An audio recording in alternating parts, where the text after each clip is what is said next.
හා යාළුවනේ ඔන්න ඔයාලට පෙන්නන්න යන්නේ රොමේනියාවේ මාළු කඩයක්. ඇත්තටම කිව්වොත් මේක ඔබර් මාකට් එකේ තියෙන ෆිෂ් මාකට් එක. මේකට එන්න ඕන නම් ඔයාලට පුළුවන් ඔබර් මාකට් එකේ ඇතුලේ තියෙන මාළු විකුණන කෑල්ලට එන්න. ඉතින් අපි අද ආවා මාළු ගන්න මෙතනට. අපි සාමාන්‍යයෙන් සති දෙකකට වගේ සැරයක් මෙතනට ඇවිල්ලා මාළු අරගෙන යනවා. ඉතින් ඔයාලට පොඩ්ඩක් පෙන්වන්න ඕනි කියලා හිතුවා මෙතන ඉන්න අමුතු ජාතියේ මාළු ගැන. ඇත්තටම මෙතන අමුතු මාළු ඉන්නවා. මේ පේන්නේ බට්ටෝ වගේ ජාතිය. මේ කලපු මාළු කියලා තමයි කියන්නේ. ඇත්තටම කිව්වොත් අමුතුම ජාතියේ මාළු ඉන්නවා ලංකාවේ නම් මේගොල්ලන්ව අපිට දකින්න බෑ.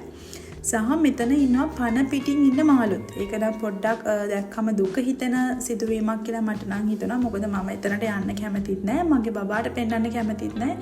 මොකද එයා ගොඩාක් අප්සෙට් යනවා එතන ඉන්න මාළු පන අදින විදිය දැක්කම. ඉතින් අපිට මුකුත් කියන්න බෑනේ. ලංකාවේ අය නම් අල්ලගෙන ගිහලා කලපුවකට හරි දායි. ඉතින් අපිට එහෙම කරන්න මෙහෙ ඉඩක් නැහැ.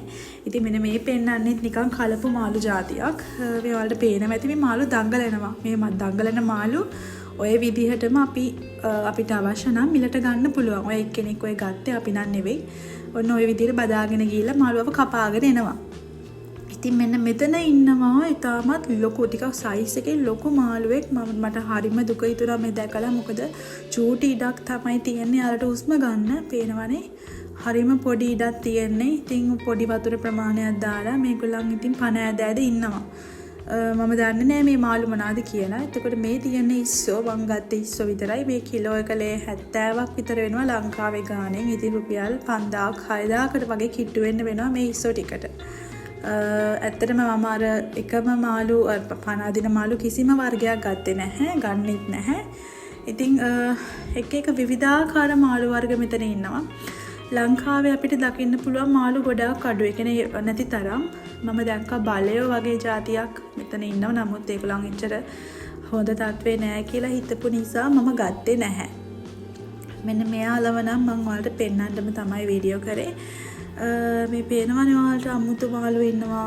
මං හිතන්නේ මේ අර පන අදින මාළු මැරිලා ඒගොල්ලන්ව ස්ටොක් කරලා තියෙනවා පැත්තක. අරිම ගාන චුට්ටක් අඩුයි. සාමාන්‍යයෙන් ලේ 20ක් කියන්නේ රුපියල් 1500ක් වගේ වෙනවා කිලෝ එකක්. මේ ඉන්නේ යාලා. එතකොට එක ජාතියේ මාළු ආල්ට මේ ඔබර් මාකට් එකට ආවම ගන්න පුළුවන්. මේ බලන්නකො මෙන්න මෙයාගේ ඔළුව විතරයි තියෙන මෝරෙක් වගේ මාළුවෙක්. ඒ වුණාට මෝරෙක් නෙවෙයි මන් දන්නේ මොන ජාතියේ මාළුවෙක්ද කියලා. අපි ගියා මාළු ගන්න. එතකොට මෙතන ඉන්නවා මැක්‍රෝ කියලා මාළු ජාතිය. ඒගොල්ලන් ෆ්‍රෝසන් තමයි මාළු ඉන්නේ. ඉතින් මම ගන්නේ ඒක විතරයි. ඒක සීතල කරපු මාළු జాතියක් සහ රසයෙන් ලින්නන්ට සමානයි. හැබැයි ලින්න මාළුන්ට වඩා රහයි.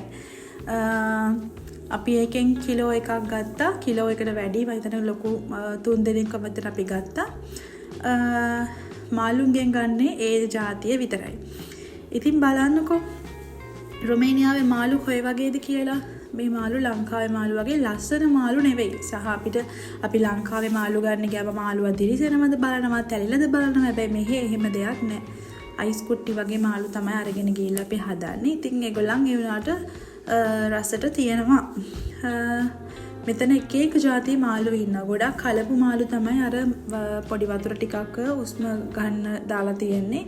ඒ කලපු මාළු. ඉතින් අපි නම් ඒවා ගන්නෙ නැහැ. නමුත් රොමේනියාවේ ඒවා කන අයත් ඉන්නවා. ඉතින් කන ඒ වුණාට ඉතින් අපේ ලංකාවේ අපි මාළු එහෙම පන අදිනවා බලන්න ආස නැහැ. ඉතින් බලන්නකෝ මේගොල්ලන් වතුර චුට්ටක පන ඇදලා ඉන්නවා. මේක ඉතින් බලන්න ගොඩාක් දුකයි.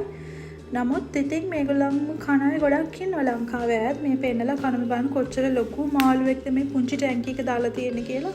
ගොඩක් ලොකු මාළුවෙක් යා. පේනව නේද? ඉතින් මේව බලලා ගියාම ඉතින් මාළු කන එකත් එපා වෙනවා. අපි ගන්න ඔන්න ඔතන ඉන්න මැක්‍රෝ කියන ෆිෂ් එක තමයි. නැත්තම් අපි ওই මාළු ගන්නෙ නැහැ. මගේ පුතා අහනවා ඒගොල්ලන් එහෙම බ්‍රීත් කරන්නේ හුස්ම ගන්න කියලා. ඉතින් වෙලාවකට යාර කියා ගන්නත් දේවල් නැති වෙනවා. මොකද එයාගේ ඉස්සරහම වගේ මාළුවෙක් අරගෙන ගියා. ඉතින් ඒක පොඩ්ඩක් යාට දුක හිතෙන සිදුවීමක්. මේ බලන්න අතන නිකන් අඟුලුවෝ වැව් මාළු වගේ තමයි යාළගේ පේනුම. ඉතින් ගොඩක් මාළු ඉවරයි. මොකද දැන් ටිකක් හවස් වෙන්න වගේ ඇවිත් නිසා ගොඩාක් මාළු වර්ග ඉවරයි. මේ මාළු ඔලු තියෙනවා එක જાතියේ මාළු. ලංකාවේ ඉන්න මාළු නම් මම දැකලා මම දැක්කේ නැහැ මෙතන එක තැනකවත්. අර බලයක් වගේ හිටියා. ලංකාවේ මාළු වලට හිටියේ. ඉතින් ඒ මාළු ජාතිය විතරයි. ඉතින් බලන්නකෝ පොඩක් බලාගෙන යන්. ඉතින් රොමේනියාවේ මාළු වර්ග මොනවද කියලා. ඉතින් ඊළඟ වීඩියෝ එකත් එක්ක හම්බ වෙනකම් ඔයාලට කියනවා සුබ දවසක්. මගේ YouTube වීඩියෝ එකට අරගෙන ගොඩක් ස්තුතියි. මම subscribe කරන්න. ඉස්සරහට මම ලස්සන වීඩියෝස් අරගෙන එනවා ඔයාලට. මේ බෝ අල්ලොත් ඉන්නවා.